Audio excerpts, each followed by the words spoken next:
Good morning, all. It is 10/3. It is my favorite month of the year, October. I absolutely love the fall, but I love October. So here's my Canadian Football League 2025 projection season. These are my final 2 weeks, week 20, week 21. I'm going to wrap it up today because then I got to do the final standings and the points, 4 points again. I got to do the entire final standings. And then I'm submitting that to John Turnbull, and he is going to make my playoff teams based on my results for Drive Time Football, and I'm going to play the playoffs and the championship in Drive Time Football. So we're wrapping up the CFL projection set with fictional franchise football, and then the top 6 teams that make it from each division or conference, whatever. Those 6 teams, of course, will be made with by John at Powder Blue Sports for Drive Time Football CFL, and that's how I'll play the remainder of the playoffs and the Grey Cup. It's going to be amazing. So let's get these games going. All right, folks, we got the 15-1 Saskatchewan Roughriders. Unbelievable season for them in my regulation play. Corey Mace is the coach. Trevor Harris, Ouellette, and Stevens are the backs. Johnson, Mayers, Imulus, and Robustelli are the top receivers, and Lather is our place kicker. They have had a brilliant season. They feature a good offense, a solid offense, and a fantastic defense, and together it has made them 15-1. They're traveling here in Week 20 to Winnipeg to face Mike O'Shea at Princess Auto Stadium. Kalaros is the quarterback I have listed here. Peterson and Oliveria are the backs. Dimsky, Wheatfall, Stearns, and Clercius are the receivers, and Castillo is the place kicker. They are a darn good offense, but their defense cannot help them. So we're going to start with Winnipeg, or we're going to start actually with Saskatchewan, as they're on the road here, and they get 8 dice. But everybody's healthy. I've already done the pre-injury rolls all the way up into the final week, as we have both quarterbacks out for BC and Saskatchewan in the final week. So that's going to be fun. All right, Saskatchewan's going to go to work. Holy cow, and they're going to blow up. 18, 19, 20, 21, 22, 23, 29, 30, 31, 32 points for Saskatchewan. 32. Winnipeg's going to get 8, but they're going to be at a -6. And we're going to remove that 6 right here, so I don't have to worry about it. And that's going to be 12, 15, 18, 23. Winnipeg will fall to 9-8. So Winnipeg goes to 9-8. Saskatchewan is 16-1. Holy cow. Saskatchewan at 16-1 will be at home in their final week against BC. Winnipeg will be 9-8 at home against Montreal. All right, next up. So there's those. Edmonton at BC. Let me get Edmonton and BC here. All right, so let's take a look at Edmonton Elks. They come in here smarting. They are 4-12 on the year. Coached by Mark Killam. Ford is the quarterback. Rankin and Leake are the backs. Dunbar, Gittins, Julian Grant, and Mathis are the receivers. Blanchard is the place kicker. And the BC Lions, who started out hanging in there, kind of ebbing and flowing, win one, lose one, win one, lose one. And unfortunately, they've gone on a pattern of win one, lose 2. They are 5-11 on the season. They are coached by Buck Pierce at BC Place. Rourke is the quarterback. Butler is the halfback. Hatcher, Katoy, McInnes, and Barry Hill are the receivers. White is the place kicker. Edmonton comes in here with only 7 dice. There we go. And Edmonton has no help on defense. They're going to be facing a very good offense in the BC Lions, but a +3 defense is going to help them. So it's going to be, see here, 10, 14, 17, 23, +3, 26 points for Edmonton. That might be all they need to win this. 8 dice for the BC Lions. Edmonton does not hurt them on defense. Okay, it's going to be 9, 10, 18, 23. Yep, they're going to lose 26-23. BC falls to 5-12. Edmonton is up to 5-12.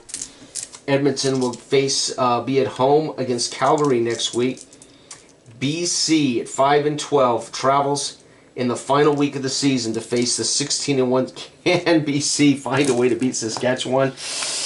I do not know. All right, next up, we've got Montreal Alouettes at the Ottawa Red Blacks. Montreal is 5-11 on the season.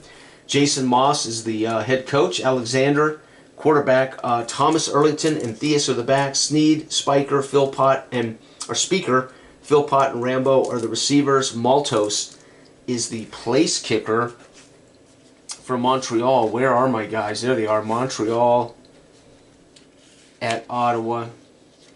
All right, and on the flip side, the Ottawa Red Blacks, who have actually been pretty dang good in the second half of the season. They're only 4-12, but compared to the first 7 games, that's pretty good for them. Bob Dice here at TD, coaching this team at TD Place. Brown is the quarterback. Stanback is the running back. Hardy, Lewis, Pimpleton, and Addison are the chief receivers, and Ward is the place kicker. All right, so Montreal gets 6 dice, and not too hot for them. 3, 4, 5, 6. And they're facing a +2 defense, so Ottawa will help Montreal. Here, oh, wow, Montreal blows up 10. That's 10, 22, 27, 32 points for Montreal. They're going to end up winning this, I'm afraid. Ottawa's going to get 7 dice, but they have a -2 defense facing them. So let's see. Let's take out that -2. We're going to get 10. 24, so they're going to win it 32-24 on the road is Montreal. Montreal goes to 6-11. Ottawa falls to 4-13. 4-13. And let's see here. And Montreal goes to 6-11. All right, next up, we've got Toronto at Calgary. This ought to be a good one right here, folks. Dinwiddie coaching Toronto Argonauts. This team started very strong, being for the first 3 weeks, averaging over 45 points a game. Then they stumbled and settled back down to planet Earth, did the Toronto Argonauts. Dinwiddie coaching this team. Arbuckle, LeBourne, and McMahon are the backs. Meidel, Coxey, Brissett, and Unger are the receivers. Harulahu is the place kicker. This team has 9 dice on offense, but a bad defense. Calgary, Dave Dickinson. This team is 10-6. By the way, Toronto's 10-7 coming in here. Calgary's 10-6. They started 1-5, so Calgary's flipped the switch on the season here. Dave Dickinson's coaching this team at McMahon Stadium. Adams is the quarterback. I think in real life he's still hurt. Mills is the running back. Philpott, Rhymes, Jones, and Brooks are the receivers, and Paredes is the place kicker. And again, they're going to be facing the best defense in the league, are Toronto. So Toronto gets 9 dice, but -7 with this Calgary defense. So we're going to take 7 right out of the equation right there. So 10, 15, 19, 22, 23 points for Toronto. That ain't going to be enough. Calgary's going to get 8 dice with a +5. Thanks to the Argo defense being so porous this year. So it's going to be, let's see here, it's going to be 15, 25, 25, 31, 32, 33, +5, 38 points for Calgary in an absolute butt kick. And Toronto's going to fumble down to 10-8 on the season. Calgary's going to climb to 11-6. Unbelievable. 11-6. And Toronto stumbles. Oh, they don't play in the final week. They've had all their games, so Toronto's done for the season, and I mean probably completely done. It'll be the Ticats next week. All right, here we go. So let's move on to our next game here. We got Ottawa at Hamilton, so let's grab Ottawa. Again, I've already introduced the team, so I'm going to go ahead and move these guys as we wrap up this. This will be a lot of fun in the playoffs and the Grey Cup, as I will have drive time football, so we'll see the ebb and flow of these teams. All right, so we've got Ottawa at 4-13 versus Montreal. Montreal comes in here last week. What did Montreal finish? Montreal's current record. Montreal, no, not Montreal. Hamilton, jeez. Hamilton is 11-6. Woo! Hamilton, what a year for them. 11-6, baby. All right, so we got Ottawa, who's not very good at Hamilton. Hamilton's coached by Scott Milanovich here at Hamilton Stadium. Bo Levi Mitchell's the quarterback. Augustine and Bell are the backs. White, Lawler, Smith, and Bridges are the receivers. And Legio is our place kicker. And there is Hamilton. Hamilton's going to have 9 dice on offense, and they do not hurt themselves on defense. The Red Blacks are a 7. Let's see here. 3, 4, 5, 6, 7. So 7 offense, but minus nothing from this roll. So Ottawa can win this. Oh, I don't think so. Not a good roll for them. 10, 14, 17, 18, 19 for Ottawa. And Hamilton's going to get 9 dice plus 2 defense, as Ottawa, I think, is going to finish 4 and 14. Yep. 10, 26, 27, 28, 29, 30. Wow, Hamilton's going to finish 12-6 on the season. Ottawa's going to fall to 4 and 14. Rough year for them, as they're going to join Toronto over here. As Toronto's 10-8. What was I saying? They're probably in the playoffs. I don't know what I was thinking. They are probably in the playoffs. Hamilton, brilliant season, 12-6. That's outstanding. I love to see the Ticats kicking ours. Sorry, hate to say it, but I like the Ticats. So that's awesome. All right, Calgary. Ooh, baby, the Stampeders, who have been kicking arse since I was able to go to the actual real life ratings, as opposed to my guesswork when I did the preseason ratings. So Calgary is 11-6, coming into Edmonton, who's had a rough year, folks. And here we go. Calgary's going to get 8 dice, and no help though from the Elks defense. So Calgary's going to be 12,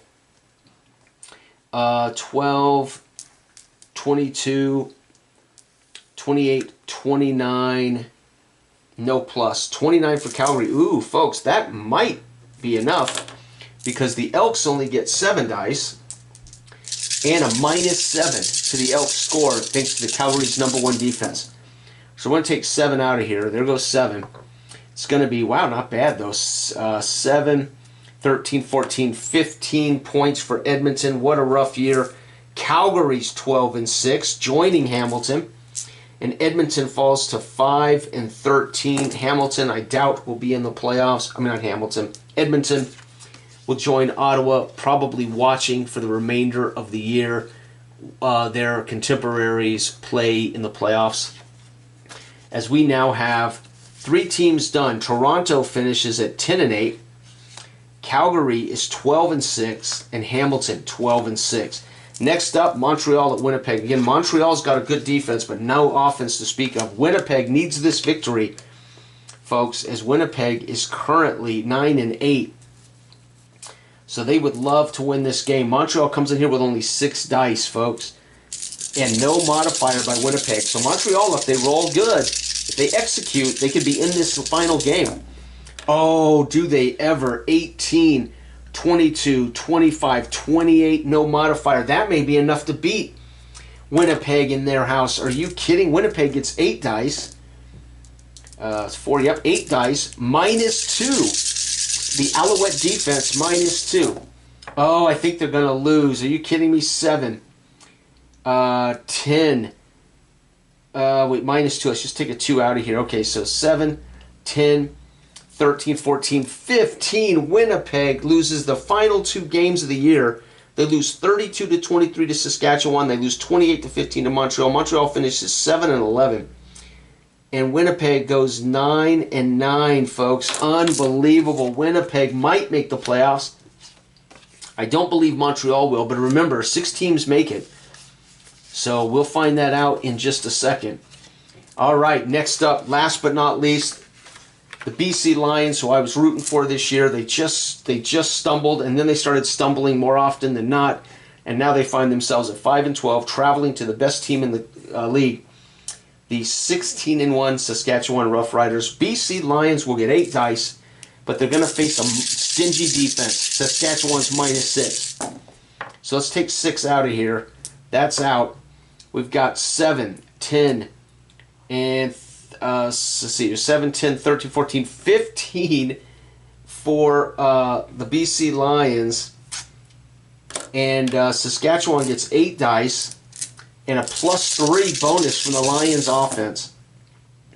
10, 20, 30, 4, 37 points for Saskatchewan. So 5 and 13 are the BC Lions. They're out of the playoffs.